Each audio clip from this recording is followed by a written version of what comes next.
Vijayasai Reddy పేల్చే బాంబులకు Tadepalli palace వణికిపోతుంది.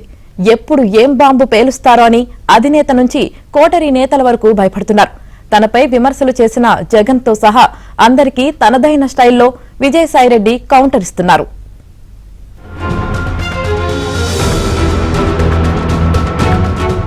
YCP ఆవిర్భావం నుంచి జగన్ తో కలిసి అడుగులు వేసిన విజయసాయిరెడ్డి రాజకీయాలను వదిలేశారు. జగన్ పోకడలు నచ్చక పార్టీకే కాదు, జగన్ భిక్షగా వేసిన రాజ్యసభ సభ్యత్వాన్ని సైతం వదిలేసుకున్నారు. తాను రాజకీయాలకు దూరంగా ఉంటానని, వ్యవసాయం చేసుకుంటానని ప్రకటించారు. అయితే జగన్ తో సహా కొందరు వైసీపీ నేతలు విజయసాయిరెడ్డిని రెచ్చగొట్టే విధంగా చేసిన వ్యాఖ్యలు ఆయనకు ఆగ్రహాన్ని తెప్పించాయి. లొంగిపోయాడని, భయపడ్డాడని, ఇతర పార్టీలో పదవులు కోరుకున్నాడని ఇష్టం వచ్చినట్లుగా మాట్లాడినా విజయసాయిరెడ్డి సైలెంట్ గా ఉన్నారు.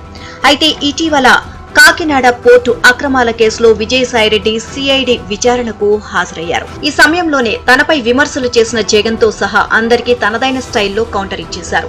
వైసీపీ ఆ పార్టీ అధినేత జగన్ గురించి విజయసాయిరెడ్డి కీలక వ్యాఖ్యలు చేశారు. కోటరీ కారణంగానే జగన్ కు తాను దూరమయ్యానని, అధినేత వారి మాటలని విశ్వసిస్తున్నారని చెప్పారు. ఇక కాకినాడ పోర్టు వ్యవహారంలో కర్త కర్మ అన్ని వైవి సుబ్బారెడ్డి కుమారుడు విక్రాంత్ రెడ్డేనని బాంబు పేల్చారు. జగన్ ప్రమేయం లేదని చెప్పినప్పటికీ వైవి సుబ్బారెడ్డి జగన్ కు తెలియకుండా కోట్ల రూపాయల డీల్ చేసే సాహసం చేస్తారా అనే చర్చకు దారితీసింది. దీంతో అప్రమత్తమైన తాడేపల్లి ప్యాలెస్ లో కోటరీ ముఠా వెంటనే కొంతమంది వైసీపీ నేతలను రంగంలోకి దించింది. కాకాని గోవర్ధన్ రెడ్డి, గుడివాడ అమర్నాథ్, అంబటి రాంబాబు వంటి నేతలు విజయసాయిరెడ్డి వ్యాఖ్యలను తప్పుపడుతూ విమర్శలు చేశారు.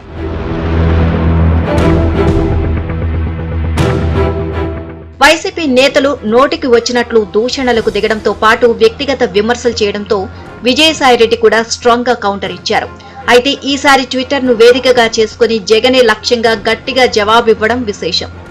గతంలో రాజులు, మంత్రులు, సామంతులు పాలనను ప్రస్తావిస్తూ ట్వీట్ చేశారు. రాజు ప్రజల్లో ఉంటే ఎలా విజయం సాధించేవాడు, ప్యాలెస్ కే పరిమితమై కోటరీ మాటలు వింటే రాజ్యాలు ఎలా పోగొట్టుకున్నారో ఉదహరిస్తూ జగన్ తీరును పరోక్షంగా ఎండగట్టడం విశేషం.